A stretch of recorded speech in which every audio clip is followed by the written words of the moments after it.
have guests in our lobby, so nice to see. We don't get guests very often, but we do appreciate it. It is 4:11, and I would ask a member of council that we open this public meeting of council dated 17/20/25. Ask for a motion. So moved. Moved by Deputy Mayor Susan Fallow, second by Councilor Myra White. All in favor? Aye. Aye. Carried. Okay, number 2, our important land acknowledgement. We respectfully acknowledge the town of Stephenville as the ancestral homeland, different populations of indigenous peoples. We also acknowledge with respect the rich histories and cultures of the Beothuk, the Mi'kmaq, Innu, and Inuit of the province of Newfoundland and Labrador. I would ask a member of the council that we approve the agenda as circulated. Moved by Councilor Maurice Hines, second. Second, Councilor Laura Aylward. All in favor? Aye. Carried. Item number 4, approval of the minutes from our previous meeting. Be it resolved that the minutes for April 3rd, 2025 public meeting of council be approved. Ask a member of council to open. Deputy Mayor Susan Fallow, second. Second, Councilor Tom O'Brien. All in favor? Aye. Carried.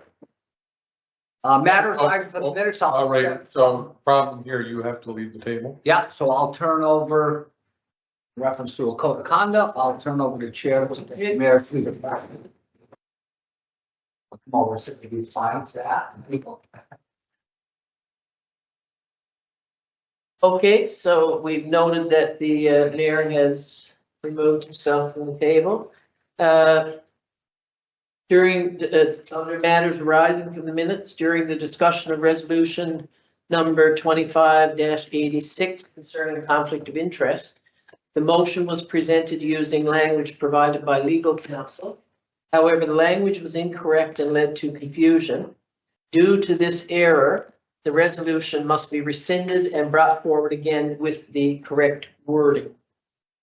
So be it resolved to rescind resolution number 2586. I so move. I don't move. No. Someone else moves. I move that the be resolved to rescind resolution number 25-86. Okay, moved by Councillor Hines, seconder. Second by Councillor O'Brien. All in favor? Aye. Aye. Okay, rescinded. You can rejoin and then the game has to leave afterwards when we read. Okay. Give you back your gavel there. That William Cotter. Okay, thank you, Deputy Mayor Susan Fallow, for that order of business. So at this time, it gives me great pleasure to complete another proclamation here in the town of Stephenville. It's let me get my glasses on here. You would like to be joined by Yes. you. You can sit up here, Andrew. You know, it's only a matter of time. They'll be calling for candidates to run for council. So I'm just saying. Well, thank you for the compliment.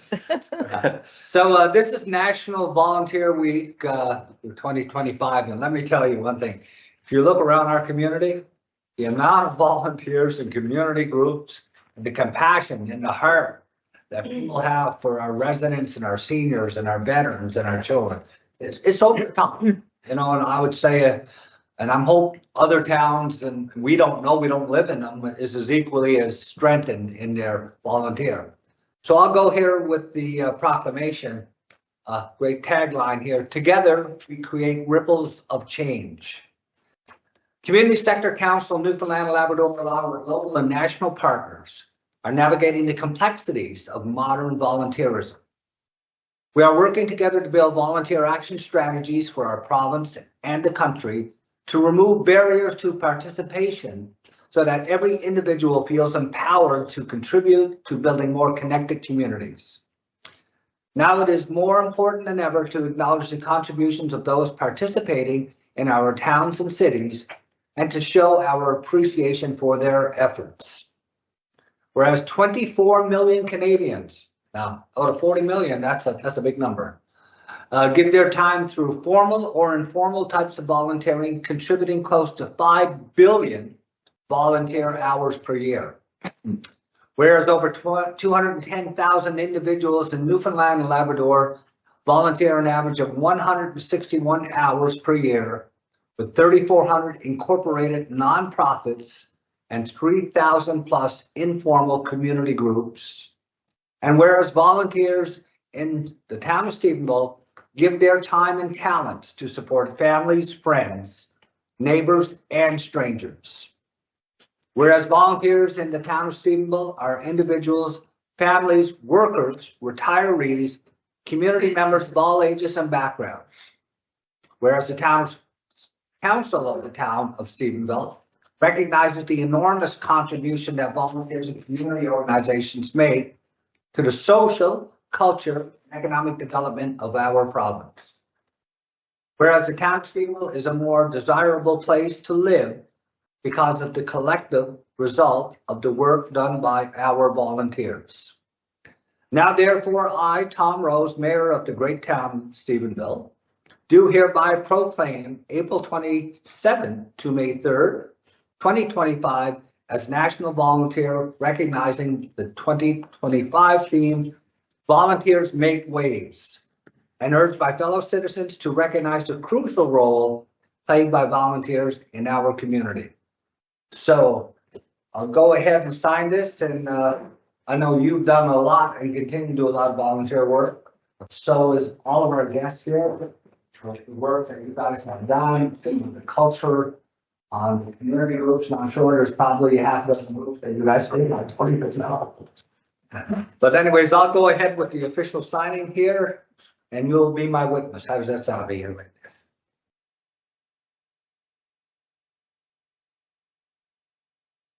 All right, thank you very much. So maybe we'll hold stand up and.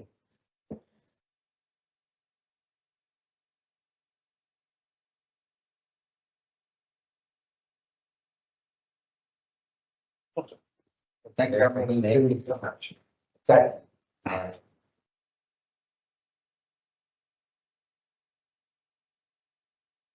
Can I speak to this, sir? Sure. I just want to, I think Volunteer Week is so critical. The recognition of volunteers year round is obviously so very critical. And if we look at our population right now, we have an aging population. And so sometimes, you know, you wonder which volunteers are going to age out and who's coming behind. And so, again, the more we can encourage people to volunteer, the better it is for all of us, right? We know that we're talking about 5 billion volunteer hours. Imagine those spaces being vacated by volunteers and stop as a country, right? So in light of that too, I think as we move forward and look forward, one of the important things about encouraging volunteers is that they see some benefit for themselves, and that benefit outweighs any of the negative pieces.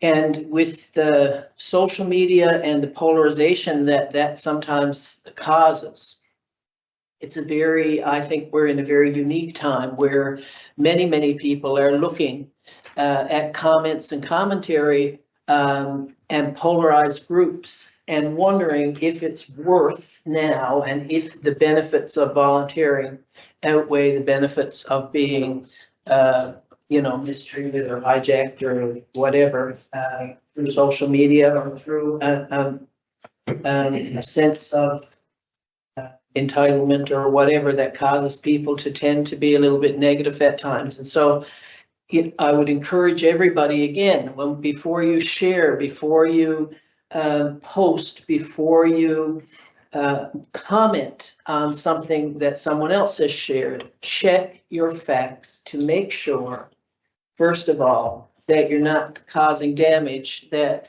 doesn't need to happen, or you're not spreading misinformation. Because every time something like that happens, there is a potential volunteer out there who's thinking, maybe I should consider not volunteering as opposed to volunteering. So just wanted to make that point. Yeah. I'd like to kind of pick up on what Susan is saying. You're right, Susan. But I would like to pay respect and give the sympathies to the family of Glenna Ash, one of our biggest volunteers ever, that passed away, and funeral is on Saturday at the Salvation Army Funeral Home. And the funeral home and the wake is on to go tomorrow. Glenna was well known to the community, and she volunteered. Well, I guess when the Hospital Foundation started in 1987, 88, she started with them, and then she was on the Hospital Auxiliary as well. So she really, and she was in many other organizations as the time went on. So I would really, give out the sympathy today from the council and myself, of course, that we've lost a volunteer that was very committed, and it's too bad there's more like her, not more like her on the go. My volunteer work started in 1974. 75, my sister died with cancer. She left behind 8 children.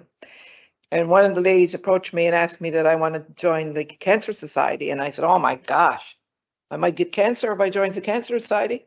A stupid remark, I know, but But anyway, so I did join, and I ended up on the board of directors and provincial daffodil chair and all that kind of stuff. And I was on there for many, many, many years. So it's proud, and the town is proud to see that we do have so many committed volunteers, Meros, Yeah. and we thank them for that. Canadians have a strong work ethic. And if you look at national census, the amount of work and volunteerism that Canadians do compared to other countries is one of the highest ranked in the world. That says a lot. Okay, so I now turn it over to our Finance Committee. Our Chair, Myra White, take it away for your item number 7. Thank you, Mr. Mayor. Finance Committee report. Item number 1 is our accounts payable. Be it resolved to approve accounts payable for April the 17th, 2025 in the amount of $64,086.72 as presented. Moved by Councilor Myra White, seconder. Second. Second, Councilor Maurice Hines. All in favor? Carried. Item number 2, property tax. Be it resolved to approve property tax write-offs in the amount of $512.80. I so move. Second. By Councilor Myra White, second, Councilor Laura Aylward. All in favor? Aye. Carried. Item number 3, remission of tax. Be it resolved to approve remission of tax in the amount of $3,853.94. I so move. Moved by Councilor Myra White, seconder. Second. Second, Deputy Mayor Susan Powell. All in favor? Aye. Carried. Item number 4 is the business tax. Be it resolved to approve business tax adjustments in the amount of $3,418. I so move. Moved by Councilor Myra White, seconder. Second. Second, Councilor Maurice Hines. All in favor? Aye. Carried. I have to move away from the item number 5. Okay. Uh, Okay, I'll turn that over to Councilor Tom O'Brien to carry the next item number 5, sir. Okay, request for sponsorship Stevens Awards. Be it resolved to approve sponsoring the Stevens Awards in the amount of $2,500. I so move. Moved by Councilor Tom O'Brien, second, Councilor Maurice Hines. I just want to say I just happened to run into Billy Hines this morning, and was telling me about all the work they've been doing into the dome, and I haven't been there in a while. I got to go drop a puck tomorrow, I believe, at a tournament. But he was the first recipient to win the athletic award for the Stevens Awards. Yeah. Really? Yeah, and I have to say, you'll appreciate, I don't know if you heard him, Laura, but Billy went through a heart procedure. Yes, yeah. And had spent some time in the hospital. Yeah, And he gave a heartfelt testimonial to Patty Daly on open line. yeah. So how fortunate we are to have the Sir Thomas Roddick Hospital and the healthcare that we have in this great province and country of ours. And I commended him when I spoke to him today, so I thought I'd bring that up. And more of it, and more of it should be saying same thing. Yeah, Yes. So that's been moved but not seconded. no, it's not second yet. All in favor? Yes, it was second, but Second, that's it what. wasn't voted on, yeah. What? Okay, well, Second. Yeah, it was, yeah. But it wasn't, voted on. Okay, All in favor? Aye. aye. Okay, Councillor White, you can get back over here next.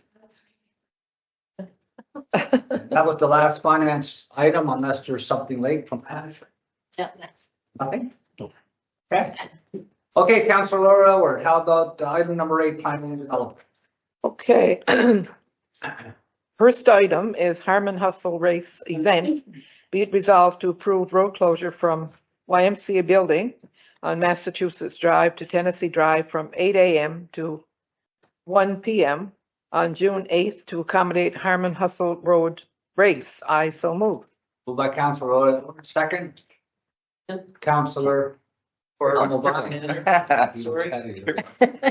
Just want to say, I kind of like the name and, you know, for years, I guess with COVID and that. Yes, it was yeah. scaled down. But, you know, there's been a lot of dancers over the years that's caught on to a name like the Jive. And, the Harmon Hustle could be our own version of the hustle dance in Stephenville. Maybe we'll get somebody who's got some dance Zuma background that could come up with a new Harmon Hustle for Stephenville and might go viral. We don't know. I can see Bill, our CAO, doing the hustle. I envision it. I see. Okay, I'm glad you call it a diversion. Yeah. We were just having those volunteers using You Zoom. don't drive once. I think she, I think, A few minutes ago, this is an example. Exactly. That wouldn't happen when it's volunteers. Yes, true. Yes. Yeah. So on that note, all in favor? Carry. Okay, number 9, bylaws and regulations and policies. We have a couple. We have a community grant program policy that was worked on by our staff. Great job. Our goal is to communicate it extensively to our community groups and have a more robust intake. That's going to happen quarterly. I think we were doing actually twice a year, semi-annually. So be it resolved to approve the community grant program policy and to dissolve the previously program effective immediately. I so move. Second by Councilor Maurice Hines. All in favor? aye. Just for something on shelving and Darren and I sat on that when we reviewed it, and it was an excellent job. It's laid out so good. There'll be no confusion. Did a great job on, and not only that, there's a follow-up that goes with it to see how it was done, was it successful, which I think was missing in some of the other ones. So it's a great job on it. And the version of this will be published on our website shortly after this, probably early next week. It'll be on the website. So The other thing that's good about this is I just know how expensive now writing applications, and our management team is well aware how much work it is to apply for provincial federal grants. The process, the follow-up, the ongoing project management of it, and the final reporting. It's a lot. So like sometimes when we do this to a community group and it's sort of like a training regimen that could give them that in-house expertise to apply for additional. So, you know, it's all good. Well, I guess the next one, I'll continue on with the next one, I guess. Yep. Be it resolved to approve sponsorship program policy as presented. So no? we haven't even, Oh, is that, we haven't voted yet. oh, we never voted on the first one? And this is, I thought we did. and we only have one in planning, I think, and the rest. So Oh, the bylaw regulation policy, we're doing them all separate. okay. Yes. Yeah. So we're not sending them to the sponsorship program. See, We didn't say. No, we vote. haven't voted on the. But did vote on number one? Okay. on number 1 we did, yeah. Yeah, the mayor moved it, yeah. And moved that. Yeah. Yeah. Yeah. Okay. Yeah, Because after we voted on You know what happens on a Friday afternoon, eh? I know it's not Friday afternoon, but it's really Friday The new afternoon. Friday. You know what happens, eh? yeah. Okay, let's try to get her back on track, council. That's my responsibility, I'm the chair, I guess. So item number 2, our sponsorship program policy. Be it resolved to approve our sponsorship program policy as presented by management. I so move. Look for a seconder. Second. Second, Council Myra White. All in favor? Aye. Aye. Carried. Occupancy permit policy. This is something that is really focused on occupancy for both commercial and residential in a heightened level of safety enhancement that is handled by our management team. So item number 3, occupancy permit policy, be it resolved to approve occupancy permit policy as presented by management. Second, Council Maurice Hines, all in favor? Aye. Carried. Okay, item 11, I gotta pull away from the table. Yes. Okay, I'll turn the gavel over to, Okay, thank you. I do the thing.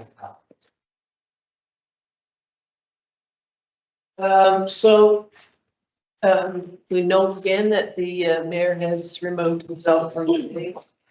Item 11, which is a conflict of interest item, based, I guess, on the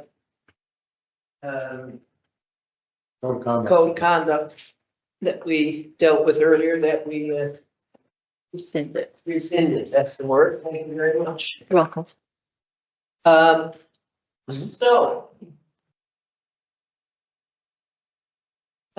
we're back to with respect to a complaint of a conduct of interest against Mayor Tom Rose made pursuant to the Municipal Conduct Act, SNL 2021, CM-2001. Whereas the town of Stephenville received a formal complaint from a member of the public alleging that Mayor Tom Rose had engaged in actions while in conflict of interest, in violation of the Municipal Conduct Act. Whereas council engaged an external investigator to investigate the complaint. Whereas the external investigator prepared an investigation report dated March 6, 2025. The investigation report clarified the scope of the complaint as being in respect of an alleged conflict of interest in violation of Section 6 of the Municipal Conduct Act. Whereas the investigation report was considered by council as at a closed meeting held on March 18, 2025. Whereas the respondent, Mayor Tom Rose, was heard before council in response to the investigation report on March 18, 2025. Whereas Mayor Tom Rose has requested that his written response, which was provided to the council in response to the investigation report, should be tabled at a public meeting of council. Council has determined that the investigation report dated March 6, 2025, including the recommendations of the investigator, is accepted by council. The town council finds that Mayor Tom Rose acted in a conflict of interest with respect to the matters described in the investigation report dated March 6, 2025, pursuant to Section 10B of the Municipal Conduct Act. The town council finds that the mayor has acted in a conflict of interest through inadvertence or genuine error in judgment within the meaning of Section 9(2) of the Act. Mayor Rose's seat on council is therefore not vacated. Council has discretion to determine the appropriate sanction within the meaning of Section 9(2) of the Municipal Conduct Act. Council has determined that no sanction against Mayor Rose will be imposed in connection with the complaint. The investigation report dated March 6, 2025 is hereby tabled at a public meeting in keeping with Section 811 of the Municipal Conduct Act. Now, on this 17th day of April 2025, Be it resolved that the town council of the town of Stephenville hereby finds Mayor Rose in a conflict of interest, declines to vacate his seat on council, and imposes no sanction against him. I so move. Seconded by Councillor Hines. I'm wondering, are you, as the chair? Might be safer for someone else. 'Cause I'm Yeah, I not have a sure. motion from another counselor. So can we have a mover for that motion? I will be. Okay, moved by Councillor White, seconded by Councillor Hines. All in favor? Aye. Open-minded, okay, motion, not allowed to say motion. Resolve. Resolve, yeah, and can I just make a comment on this? No. As far as timing goes, this was dealt with in the prior council meeting. Right. And this was to be released today to the complainant and others due to, again, it's a case of inadvertence. The drafter within our legal counsel made an error.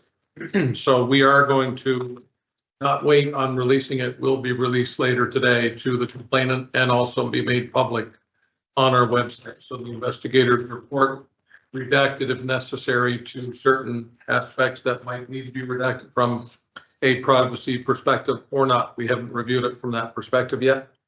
And also to post the information on our website associated with that, if that's council's wish. And there's no, we thought there was no real need to wait. Right. And the legal counsel did advise us it would be fine to allow it to go, even though the only reason for the delay was, normally the minutes are published within a week of, or 2 weeks of. Right. So when you say if that's council's wish, Well, unless there was a reason for it to be held back. Right. In our opinion. No. so is there any councillor here that feels there's a reason that it should be held back? Is anyone, No, is everyone comfortable with? Publish immediately. Yeah. Okay, Fine. okay. All right, so I think I can call now, Mayor Rose back to the table. Thank you very much, Mayor Susan Bell. Welcome. Hey, item number 12, is there any unfinished business? Is there any new business before this great Easter weekend? I'm just going to make a comment on the housing infrastructure vision session held. It was excellent. We got to meet some very interested people who are going to be able to help us. And we're starting a project at the region, and I think we're going to be able to move it forward with some of that hope. So it was a great job. Great job. That's good, yeah. Yeah, I gotta say accolades to our management team, and it was nice to see people from municipal affairs that were invited. There's the housing strategy provincially that we have to look at, and our policy collaborative work that we're doing with developers, different levels of government, ensuring that when we develop housing, that is the appropriate housing that's going to fit your community. And every community is different. And there's a whole balanced approach to it. And I got to say, it really turned out well. I learned a few things myself from the question and answer period. And it was interesting. One exercise was identifying what type of facilities or structures would we like to see from an architectural perspective. And it was really interesting how people selected different styles. And if there's one stands out, sort of colonial style, 2-3 story apartment complex was something that people like, but people in this area tend to like architecture, which made me feel good because I kind of like architecture myself, I just don't like boxes built on top. Just to your comments, Mayor, and for the benefit of those listening. So there was representation from municipalities, Newfoundland and Labrador, not municipal affairs, but just to explain, they put together this program and are participating and supporting us through a couple of initiatives. One is with a housing needs analysis, which is being done. That assessment is underway with Memorial University, and they are also seeking input from our local people, and that's ongoing. So they have all of the data gathered, but now it'll be the other quantitative part of that process. So that's one thing. Another part that municipalities, Newfoundland and Labrador, did mention, this initiative that they're undertaking with the housing support officer for Western Newfoundland and one for Eastern, has come about because they found that there were government programs with lots of money left on the table. About $100 million was identified a couple of years ago, and no one either they couldn't apply for it, didn't apply for it, or couldn't qualify for it. So there's money out there, and they've already achieved significant applications with approvals to the tune, I think it's up around $38 million that they've already assisted and applied for. We want to be in a bit of a hurry, but we also got to do it right. So even though we're itching to get out of the gate and start to work on projects and proposals for the community, having that housing needs analysis is one part of that, and then utilizing that in applying to the Federation of Canadian Municipalities with the funding that they have identified, with the government through the Canadian Home Infrastructure Fund, and also the provincial funds that are available for us to apply to. So we have to go through these series of steps to get to a point where it's appropriate then for us to apply with that backup information. And but I commend our staff who helped pull this together, and we also had some really good sponsors from the community who basically contributed along with municipalities with Newfoundland and Labrador. And so they sponsored this event, which helped offset the costs for the benefit of the community as well. And we wanted to note that, and that'll be published on our website as well to give acknowledgement to our sponsors. Yeah, I think one of the things, and you just got me thinking also, because I've always believed it's always a little bit of a gamble to have a couple of projects sitting there that's kind of ready to go from the municipality's perspective. And when our CEO mentioned, and they mentioned, well, there was $100 million that sat there, and that gets reassigned to some other budget or carried forward by different federal or provincial governments. So sometimes as a municipality, as a council, with our management team, we almost got to have a couple of projects that you got your engineering done, you got your allocation of site selection done, and they're sitting there. Because you never know sometimes when there's a fund that you may be ready to go for, but if the money's there and you're not ready, it don't happen. But if you've got kind of a couple of projects that are kind of sitting there with some of the baseline work done, surveys, engineering, design, then you can say, okay, because it happens. And it's just like scholarships across this country. There are billions of dollars left that nobody applies for. That just don't go in. Nobody's applying for it. It's scary. It's hard to believe. But anyway, great work on that one. I guess we talked about scholarships and that. I attended on behalf of the town council last night to CNA scholarships. Big crowd. I was really impressed with how much money. It was tens of thousands of dollars given up to students yesterday by different, the Fry Foundation. And the largest one was World Energy GH2. They had 3 $2,500 scholarships for the top 3 academic wind technician students. But there was a lot, and what really made me feel good too, was so many international students with the College of the North Atlantic now.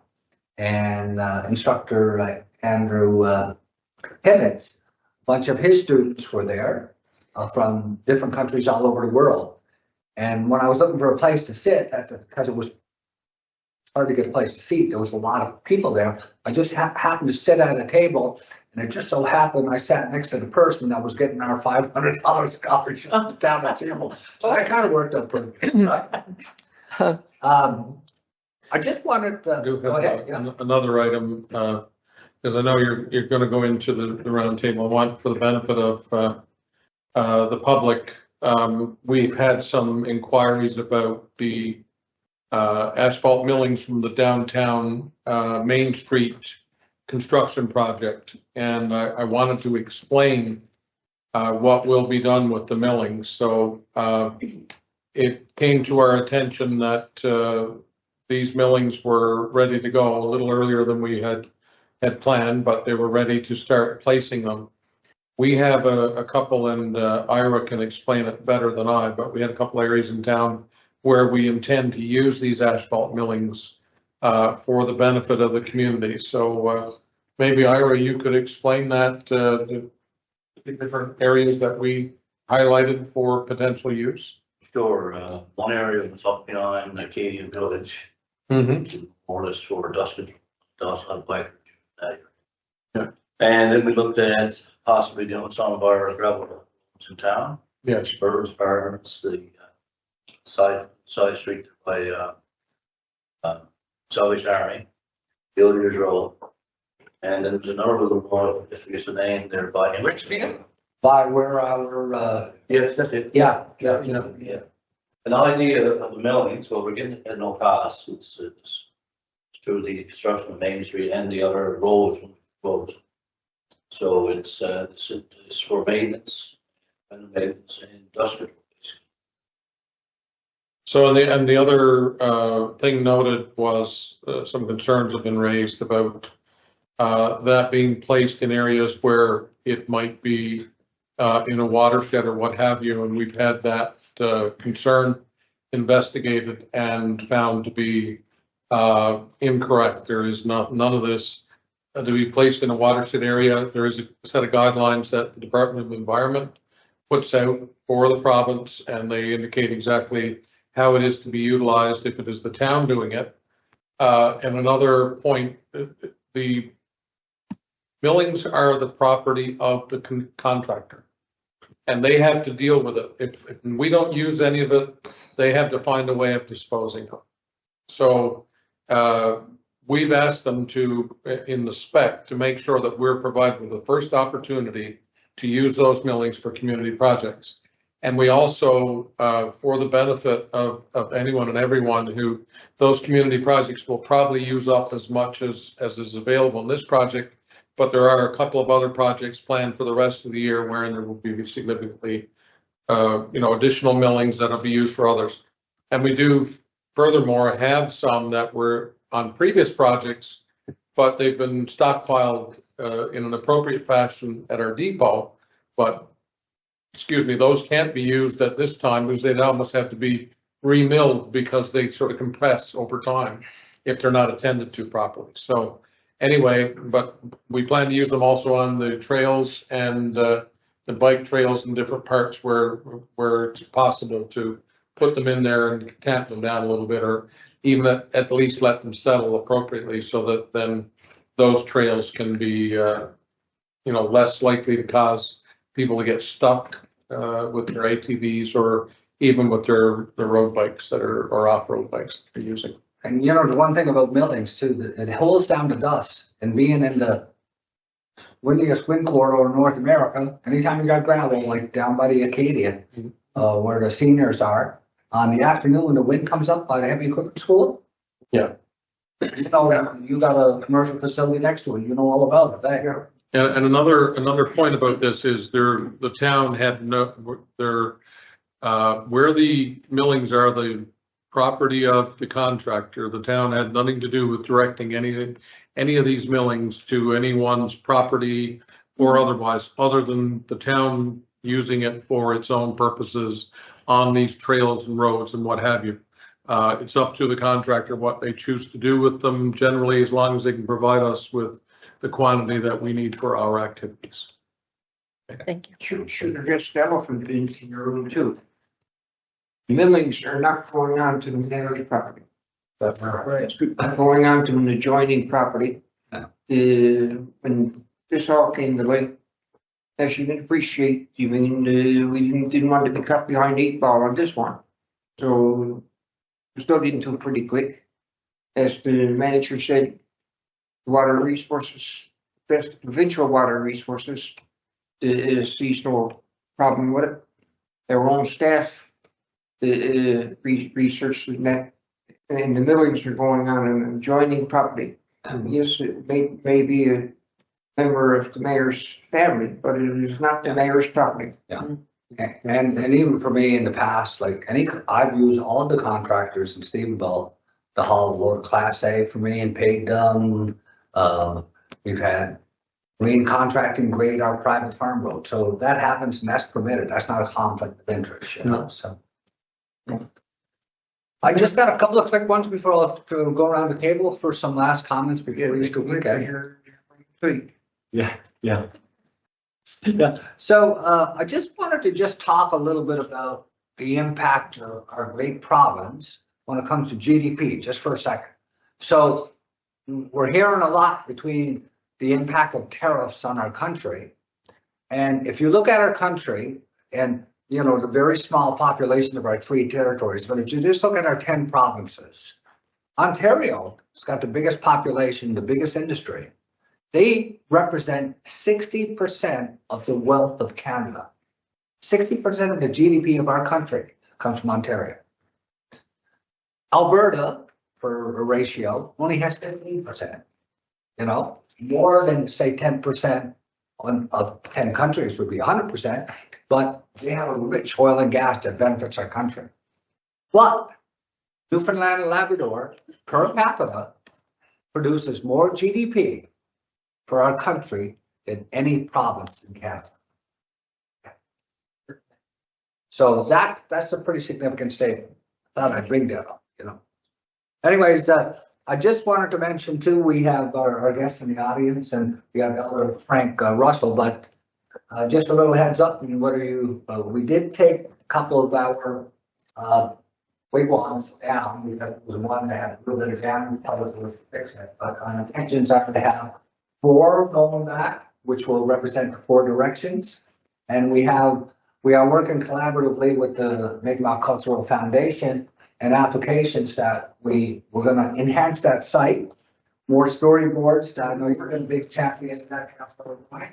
And even the parking lot, you know, maybe some millings and grading could happen now in the parking lot down the road because it is a gravel parking lot. So, and the biggest thing too, you know, and Laura, you know, accessibility. When we do all of our engineering and design, and we do have a good committee in place when it comes to accessibility, right?